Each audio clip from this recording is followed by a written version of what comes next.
నేనే గన్నవరం వెళ్తా,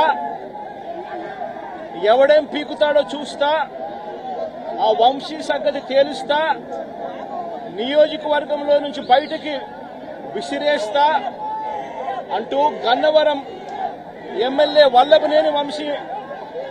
వల్లభనేని వంశీని రెచ్చగొట్టింది సాక్షాత్తు ఫిబ్రవరి 19వ తారీఖున ఇదే పట్టాభి అనే వ్యక్తి. అంతటితో ఆగకుండా ఫిబ్రవరి 20వ తారీఖున అంటే మరుసటి రోజు చంద్రబాబు గారు పట్టాభిని నేరుగా గన్నవరంకే పంపారు. గన్నవరంకే పంపి గన్నవరంలో ఆయన అక్కడికి వెళ్లి గన్నవరంలో మళ్లీ ప్రెస్ మీట్ పెట్టి మళ్లీ వంశీని మళ్లీ తిట్టి అదే గన్నవరంలో చుట్టుపక్కల ప్రాంతాల నుంచి తాను పోగేసిన మనుషులను తాను వెంట పెట్టుకుని ప్రెస్ మీట్ లో మళ్ళీ మరొకసారి వంశీని తిట్టి ఒక ప్రొసెషన్ గా వైఎస్ఆర్సీపీ ఆఫీసును అటాక్ చేయడం కోసం ఫిబ్రవరి 20వ తారీఖున ఇదే పట్టాభి బయలుదేరాడు.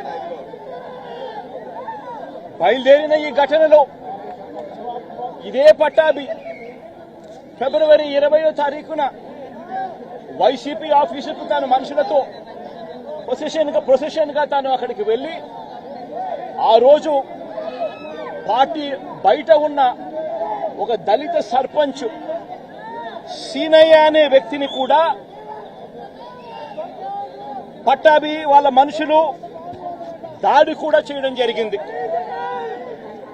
ఈ దాడి జరుగుతా ఉన్న నేపథ్యంలో ఉద్రిక్తతల మధ్య పోలీసులు కూడా నిర్వహించేదానికి విశ్వ ప్రయత్నం కూడా చేశారు. ఆ విశ్వ ప్రయత్నంలో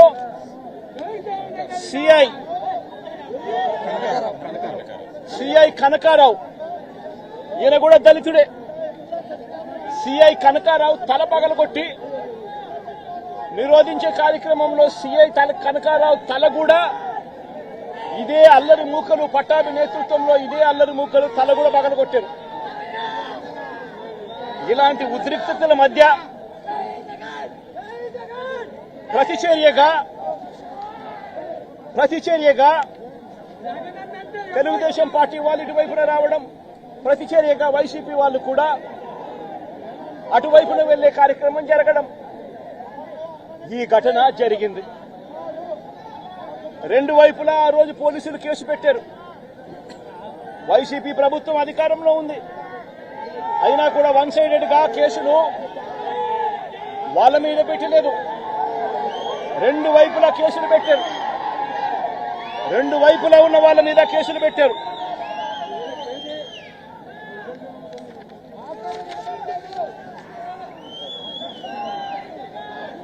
తర్వాత గన్నవరం ఘటనకు సంబంధించి అప్పటి పోలీసులు సుమోటోగా టీడీపీ పార్టీ మీద, వైసీపీ పార్టీకి సంబంధించిన వాళ్ళ మీద ఇద్దరి మీద కేసులు పెట్టారు.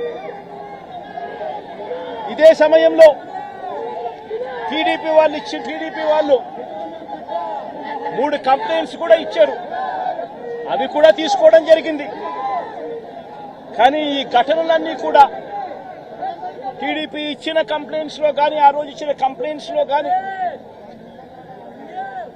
పోలీసులు పెట్టిన కేసుల్లో కానీ ఎక్కడా కూడా వంశీ పేరు లేదు.